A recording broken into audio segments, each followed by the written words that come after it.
mana shu ayog'imiz haqidagi bitta ertaklar beraman. Chiroyli bo'libdi bari. Ertak yaxshi ko'ramizlar. Shunday eshitamiz. Bir bor ekan, bir yo'q ekan.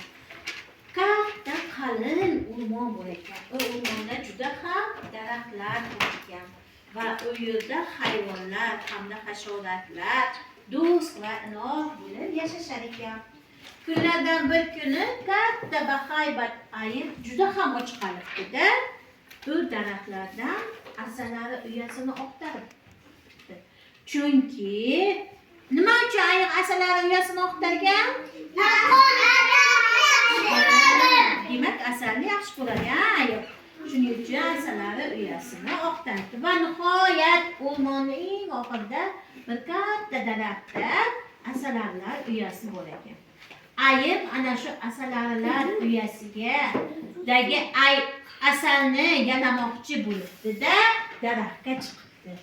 Va asalni nima qilmoqchi bo'libdi?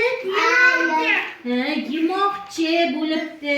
Mana bu asalni, ya'ni daraxtdagi asalni yemoqchi bo'libdi. Lekin asalarilar ayiqni nima qilib ketishdi? Chaqirib, ayiqni talab tashibdi. Ayiq polvon o'zini chopib zo'rg'a daryodagi suvga tashibdi-da, asalarilardan o'zini qutqarib qolibdi. Demak, biz mehnatimizni rohatini ko'rish uchun biz mehnat qilishimiz kerak ekan. Ayiq oppa oson ovqat yemoqchi bo'ldi-ya. Shu to'g'rimi ayiqni qilgan ishi? Yo'q. Demak, asalarilar mehnat qilib asalni yig'ishuvdi.